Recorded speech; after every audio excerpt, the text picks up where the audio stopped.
교단 자체가 좀 그런 성령을 강조하지 아니하고 말씀을 강조하는 그런 패턴의 교단이었습니다.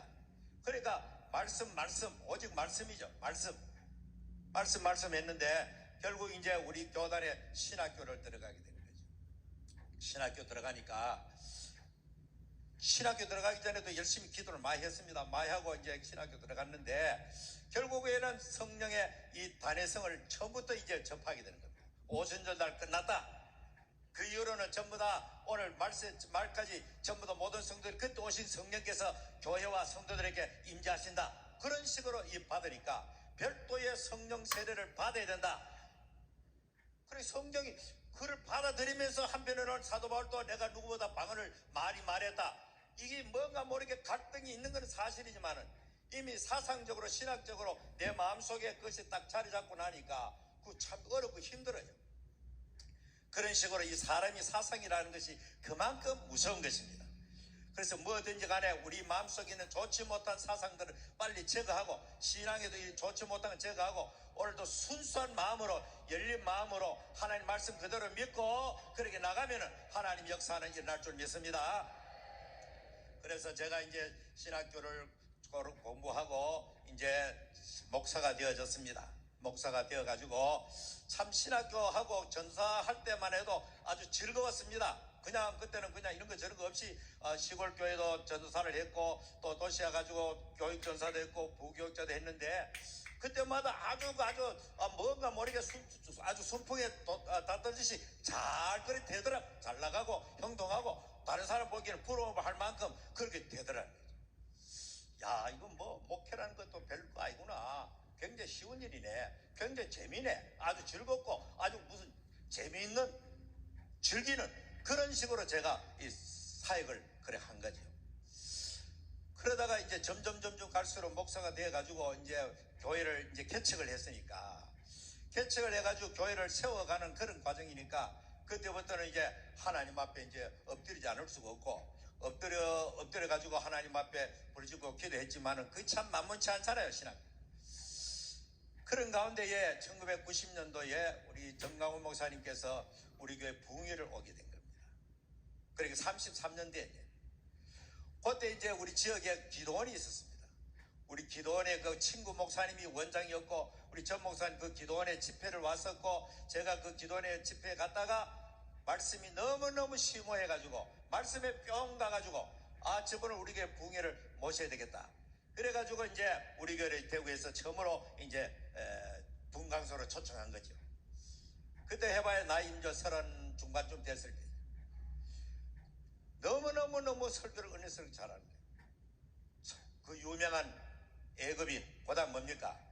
광야인 그다음에 가나안인 하나님의 예배한 것을 알자. 그 설교를 들으면서 이야 이때까지 내가 접해보지 못한 그런 성경을 보는 관점이 그렇게 되어졌다는 거죠. 그러다가 말씀에는 너무 좋아가지고 막 3시간 4시간 설교를 하니까 빨려 들어가가지고 원래 지금도 그렇잖아요. 몇 시간을 해도 전부 다 여러분 빨리 들어가지 않습니까? 그래서 저도 그 막 빨리 들어간 거죠. 잘 나가다가 사적으로 홍 목사도 성령 세례를 받아야 돼. 내가 전차에 바친 것처럼 내가 성령 세례를 안 받았다고? 안 받았어. 무슨 말이야? 아니 내가 성령 세례 안 받고 그럼 목사를 한단 말이냐? 아니 성령 세례는 내가 물과 성령으로 거듭날 때 그때 동치적으로 일어나는 이야기를 이제 가지고 내가 성령 세례 안 받았다 하면 내가 뭐 되는 거야 그럼? 그거가 이거가 달라. 다르기는 뭐가 달라? 우리는 오순절 단회성을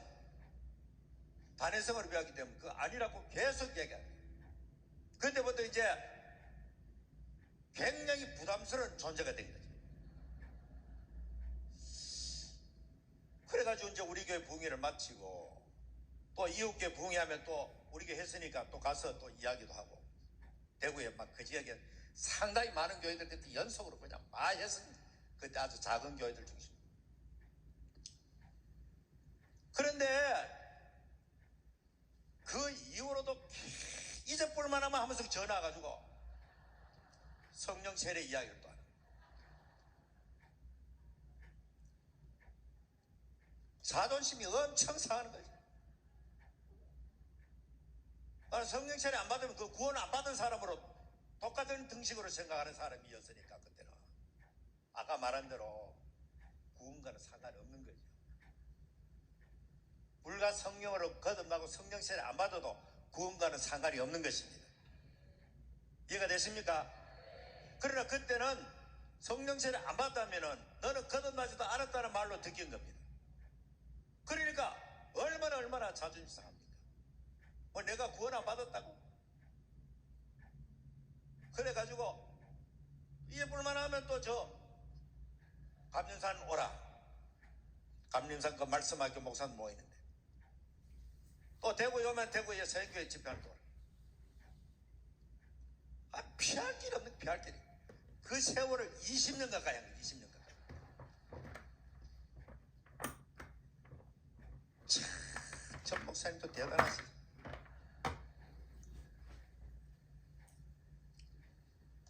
계속해서 신경력만 버리는 겁니다.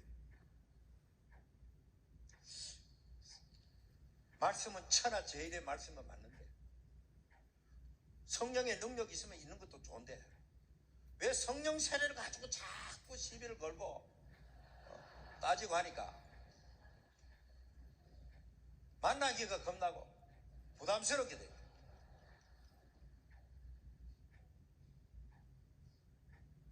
참 그런 세월이 길고 길게 그렇게 신경전 비슷하게 지나왔습니다. 지금 생각하니까 진작 당시에 그 감림산 기도원에 가서 그런 말씀에 대한 정확한 전 목사님이 봤던 그 팩트를 봤더라면 내가 일찍이 그렇게 됐을 것입니다. 참, 여러분 어떤 신학자도 성경을 넘어갈 수는 없는 것입니다. 그래 우리 칼빈이 장로교의 그 시조 비슷한데 칼빈주의 위대한 것 대단한 건 많지만은 칼빈이 전지전능한 분이 아니에요. 칼빈주의에 하나님의 말씀 성경의 권위가 있어야만 되는데 그걸 우리 신학적 그 안에서 이렇게 사상적으로 교육을 받다 보니까 계속해서 성령은 그때 오신 날 단회적이다. 거듭날 때 오신 그 성령이 바로 성령 세례다. 그러니까 이 접촉이 될 수가 없는 거예요. 그런 긴긴 세월을 지나가던 중에 제가 스스로 우리 전 목사님을 찾아올 수가 없는 그런 상황에 도달하게 되었죠. 많이들 알겠지만은 대구에 있는 어느 큰 교회 집회를 위해서 제가 그 교회 목사님하고 같이 함께 올라가게 된 것입니다. 분당 남솔 비전교회 재원 목사님 있는 교회. 그 교회에 이제 큰 성령 집회, 대형 교회니까 큰 집회를 해가지고 그 교회 영적으로도 큰 은혜를 받고 그렇게 하기 위해서 이제 찾아갔는데 그때 이제 오늘같이 성령이 나타난 그들은 목회자 중심의 성령이 나타나면서 목회자 중심의 성령이 나타나는데 오늘 이 자리에 있는 보다 더 많은 목사님, 사모님, 전사님들이 꽉 차 있는 거예요. 그때 가가지고 설교를 이제 듣게 되는 거죠. 설교를 들으면서 서서히 빠져들게 되는 겁니다. 빠져들면서 바로 이 공식이 있지 않습니까? 3년 반 3.5지요. 예수님 제자로 교육을 받고 부활하신 후에 40일을 더 교육을 받고 그리고 승천 후에 10일 동안 전혀 기도에 힘쓴 후에 성령의 세례가 임했더라. 그리고 그때뿐만 아니고 그 이후에도 어찌나게 공개한 대로 사도행전에 사마리아 동네 아볼로 집에 고넬로 집에 계속해서 성령 세례가 그때와 똑같은 성령이 강림하셨더라. 이것이 부인할 수 없는 팩트라는 사실이죠.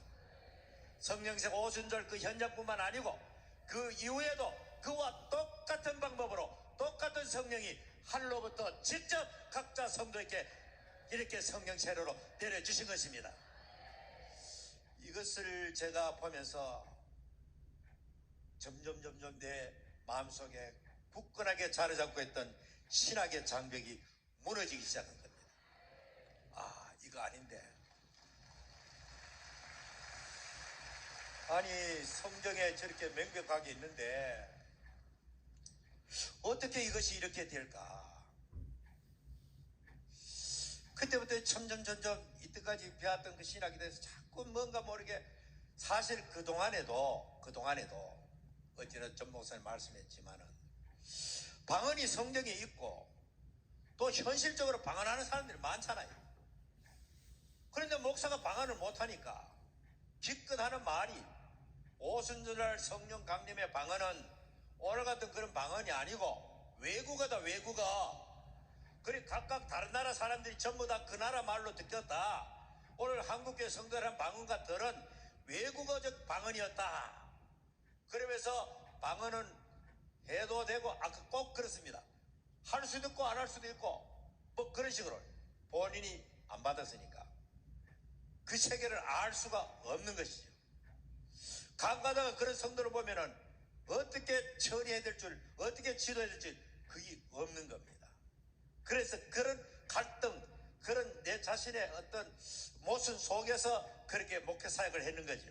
그렇지만 원체 그게 견고하게 자리 잡고 있기 때문에 내 그것이 무너지지 않았는데 어제 말한 대로 성령이 오는 공식 그리고 성경적 증거를 통해 가지고 딱 들이대니까 그때 제가 두 손을 서서히 들기 시작하게 된 것입니다.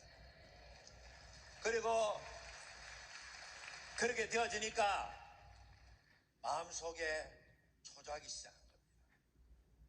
나도 그러면 지금이라도 늦었지만은 성령 세례를 받고 능력 있는 사역을 해야 되겠다. 그런 마음이 간절한 겁니다. 그런데 그 집회를 참석하는데 통성교도 시기로만 다른 목사님들 전부 다 방언으로 그냥 천지가 진동하듯이 하는데 맹송하게 앉아있는 거예요. 눈만 말똥말똥 해가지고. 그러면서 마음에 초조하기 시작합니다. 갈급하기 시작합니다. 목마른 사슴이 시냇물을 찾기에 갈급하듯이 영혼의 갈증이 느껴지기 시작합니다. 그래서 시간이 갈수록 점점 그 초조함이 심해지게 되는 겁니다. 나중에 가니까 눈앞이 캄캄해지고 밥맛도 없어지고 하나님이 나를 완전히 왕따시키는 거고 그동안은 내가 하나님의 성령에 대해서 너무나도 죄를 많이 지었기 때문에 내게는 하나님 앞에 완전히 찍혀가지고 내게는 성령 세례가 제외되는구나. 그래서 내가 그렇게 기도했죠. 지금부터 내가 성령 세례 인정하니까 지금부터라도 나에게도 성령 세례를 주십시오. 그런데도 빨리빨리 응답이 안 되니까 그래서 내가 하도 답답해서 전 목사님에게 내게 안수를 해서 성령 세례를 받도록 해달라. 그래서 저녁 집회에 강단에 불려 올라가 가지고 공개적으로 안수를 받았죠. 안수를 받고 나면은 그냥 머리 아무 느낌이 없는 거예요. 그냥 뭐 이 싱겁어요. 안수가 천하제일에 그래 정강훈 목사님 안수가 받았는데도 그냥 뭐 이런 머리 손 끝나고 아무것도 왜 내가 안 나타나 이게 모르겠다. 자, 저 목사님도 내가 모른다. 하나님도 내게는 아주 그 적당하라고. 그때부터 그 어떤 갈등, 조바심, 초조, 변민 모든 사람이 나한테 혼자 고립되는 따돌린 거, 영적 따돌린 것 같은 완전 그런 마음이 막 드니까 미칠 것 같은 거예요. 그게. 그러다가 나중에는 아예 그만 두렵기 시작하고 하면 절망으로 빠져들어요. 제가 일생일대에 두 번의 큰 절망이 있었는데 바로 그때입니다. 방언을 인정하고 성령 세례를 인정하고 하나님 앞에 기도했는데도 빨리 응답이 안 오니까 초조, 안타까움, 영적 고독 이런 것이 물밀 밀려오면서 나는 완전히 그냥 내 일생은 저런 사람들과 상관없는 그런 식으로 내가 살 것 같은 그런 느낌이 막 오는 거예요. 어떻게 내외의 목사가 됐는가? 아니 차라리 전 목사님 안 만났더라면 그걸 나는 대로 잘 나갔거든. 그게 안 만났더라면 잘 나갔고 잘 풀렸단 말이야. 그런 대로 걸려가지고 그냥 이것도 저것도 아니고 사람이 그냥 혼미한 속에 빠지는 거죠. 그야말로 눈앞에 캄캄하고 밥맛도 없어지고 입이 쓰고 그래가지고 그때도 안 되니까 다시 대구에 우리 집으로 내려갔어요. 내려가도 아무 생각이 없는 거예요. 왜 내게는 그 흔한 그 많은 사람들이 하는 저 성령의 세례가 임하지 않을까? 내가 말씀대로 성경을 인정하고 받아들이겠다는데도 왜 하나님은 내게 피하시는 거예요? 하나님이 그때부터는 얄밉고 야속하고 성령 세례가 오지 않음에 대한 그 두렵고 불안하고 답답하고 속 타는 그런 마음이 한 일주일간 지속된 거죠. 서울에 집회 기간 동안 대구에 집에 내려가서도 밥맛도 없고 목회도 하기 싫고 몰라서 모르지만 안이상 성령 세례 받아가지고 능력 있는 그런 목회를 해야 되겠네. 지금이라도 해야 되겠네. 내게 임하지 않으니까 뭐 답답한 거야. 하나님이 야속하고 나는 내 일생에 하나님이 너무너무 내한테 항상 낭떠러지 절벽의 전술을 쓰거든. 간다 약을 최대한 올려놓고 응답 줘. 그런 것이 한두 번 아니래. 좀 일찍 넉넉하게 풍성하게 주면 좋습니다. 그래가지고 막 재미도 없고 세상 사는 것도 싫고 짜증도 나고 그런 가운데에 어느 날 밤에 잠이 들었습니다. 잠이 들었는데 우리 교회 성도들이 전부 다 자리 일어나서 있는 겁니다. 그리고 흰 옷 입은 어떤 여인이 그 성도들 사이를 왔다 갔다 하면서 나는 제일 뒷자리에 이래 팔짱을 끼고 앉아있고 비몽사몽간에 그게 나타난 겁니다. 본능적으로 이 여자가 우리 성도들에게 은사 집회를 하는구나. 즉 아니지 내 허락도 없이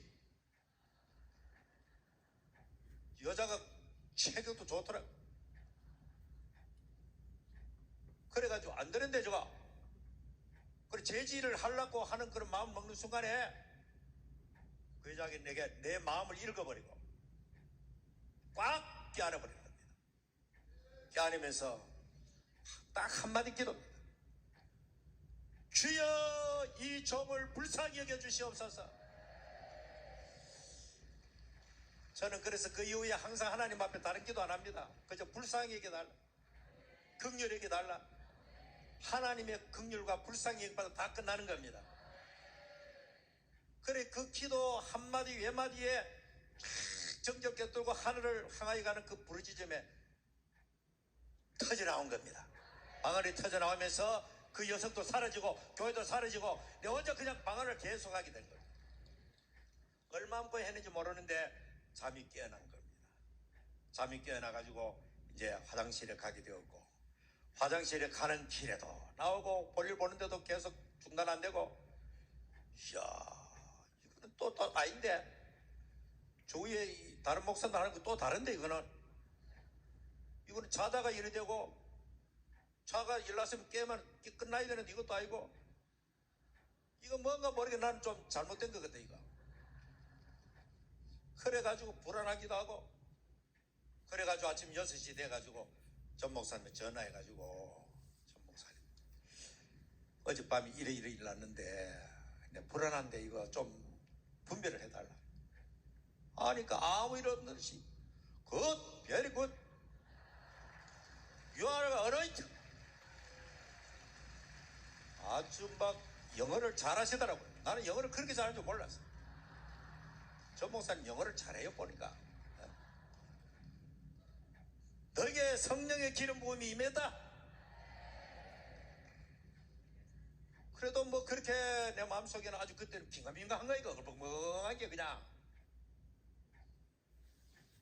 그런 식으로 하다가 대구 이제 전 목사님이 서문교에서 6주간인가 청교도 집회, 서문교 집회 전속으로 그래 하고 제가 그때 이제 총괄하는 사무총장을 했으니까 지금부터 한 14년 전이네 그게. 대구 동산호텔 숙소에서 마지막 이제 총결산하고 마지막 이제 서울 올라가고 나는 이제 집으로 귀가하는 그런 밤이었습니다. 서로 이제 마지막 밤 자고 전모 숙소에 자고 나는 내 방에 그 호텔에 같은 묵었는데 갑자기 또 사로잡히기 시작한 거예요. 그때 사로잡혀가지고 나는 내 의지로 방언기도 하는 게 없고 갑자기 강제로 그냥 막 터져나온 거거든. 그래가지고 이 밤 11시 12시 다 돼가는데 호텔에서 그렇게 떠나가도록 이렇게 소리를 지르고 방언하면 옆에 이 수면에 방해되니까 내가 스스로 미안해가지고 화장실에 들어간 겁니다. 호텔 화장실에 들어가지고 해도 소리가 밖으로 나갈 것 같더라고요. 그래서 변기를 열어가지고 머리를 대가리를 전 목사님 표현으로 대가리를 박아가지고 아마 참 인간이 별나니까 성령세로도 별나게 오고 그런 것도 별나게 오더라고요.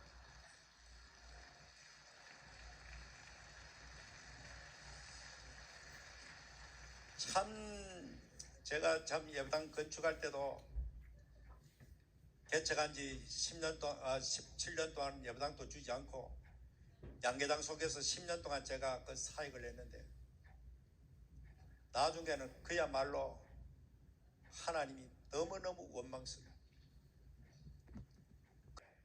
하나님의 성령의 세례를 그때 강력하게 받고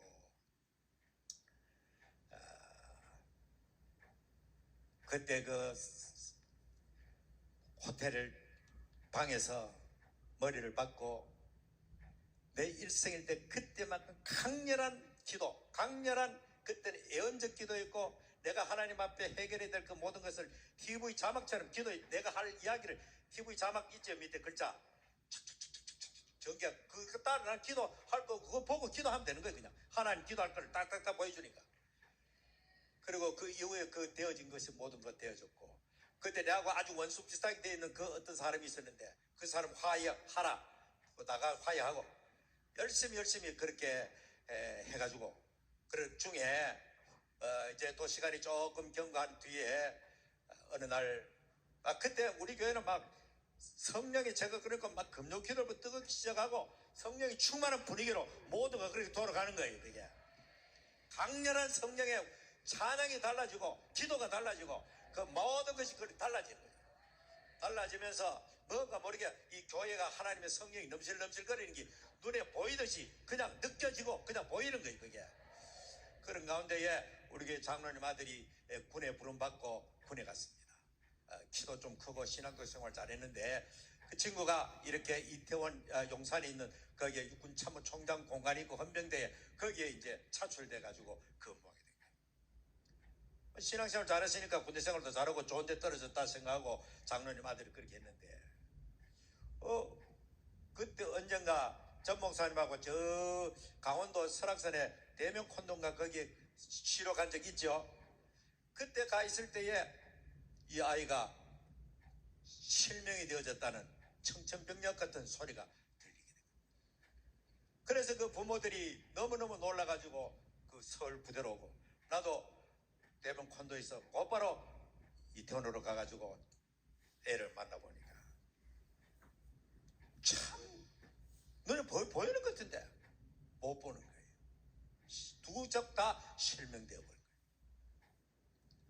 그래가 제가 이제 전 목사님 집으로 사랑제일교회 그 이제 방도 들어 있으니까 거기 가서 하룻밤 자고 또 기도도 받고 그래 다시 이제 그 이튿날 대구로 내려오게 된 것입니다. 성모병원에 갔더니만은 여기는 뭐 여기서 될 일도 아니고 미국 가도 별일 없다.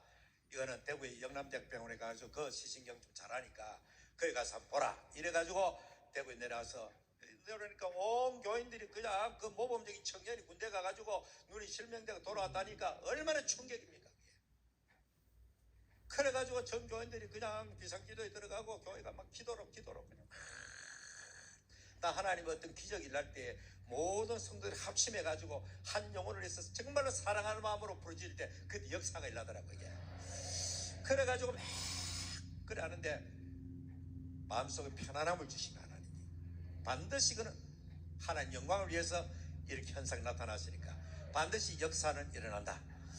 그래 주일을 새벽 기도를 하는데 하나님께서 사인을 보내는 거예요. 너 오늘 나 설교 도중에 내가 네게 사인을 보내면 내려가서 저 아이에게 손을 들고 안수해라. 확신 오는 거거든. 베데스다 연못가에 물이 동하듯이 내 마음에 성령이 동해 주시면 그 사인을 알고 내려가서 안수하라는 거예요. 그래서 제가 이제 실명된 그 동생이 대학생인데 그 동생 보고 너 형을 제일 앞에 장로라는 자리 그 앉혀라. 그리고 성가대석에는 열날의 바다 악보를 처음부터 들려놓고 제가 이제 설교 도중에 열날의 바다 찬양하면은 전 교원들이 찬양을 하고 기도하고 내려가려고. 그래 막 설교를 하는데 그야말로 하나님의 사인이 딱 들어오는 거예요. 그래서 설교를 중단하고 열날의 바다 찬양을 하늘이 떠나가도록, 야, 나는 그때만큼 이 찬양이 하나님 앞에 막 빨려 올라가듯이 그냥 찬양이 막 하나님 보다로 막 올라가는 그런 느낌 받는 거예요. 그래가지고 이제 막 찬양을 하고 담장이 내려간 겁니다. 설교 도중에 내려가가지고 머리 얹고 기도를 했습니다. 기도를 했는데 전 목사님 말씀 안 들어 눈 떴을까요 안 떴을까요? 그 현장 눈 떠버리면 얼마나 좋고 나도 폼을 잡고 할 텐데 하나님은 항상 내게는 한 박자 뒤에 딜레이 해가지고 말이 안 터지고 그 다음날 아침 돼가지고 전화해 보니까 머리가 깨지도록 아프다는 게 안수했더니 안수 부작용으로 머리가 터진다는 거죠. 기껏 안수했더니 눈은 안 열리지고 머리만 깨지고 터진다는 거예요. 그래가지고 그 엄마가 주일날 그 병원에 가져가는 거 그 아이가 믿음이 있으니까 주일 지나고 월요일날 가자 이렇게 됐고 전 아침 일찍이 전라도 정도에 그 유적지 있잖아요. 그 무슨 문중용 전사님 유적지 있는데 거기 제가 노회장 되니까 노회원 70명을 이끌고 저 관광버스를 마차가 이제 가고 있습니다. 지리산 휴게소에 들러가지고 점심 식사를 하러 갈 때에 막 우리 교원들 그 제가 노회장으로서 제 대표 기도도 하고 인사도 하고 이랬는데 전화가 또락 들어온 거예요. 그 집에 들어온 거예요. 아이고 이거 머리가 터지게 아프다 하지 이거 뭐 잘못된 거 아닌가 전화 받기가 겁나더라고요. 그런데 놀랍게도 목소리가 밝더라고요. 목사님 우리 한섭이 눈이 열려서요. 할렐루야. 자 오늘 제 그때 그 주제곡이 열렬한 에바다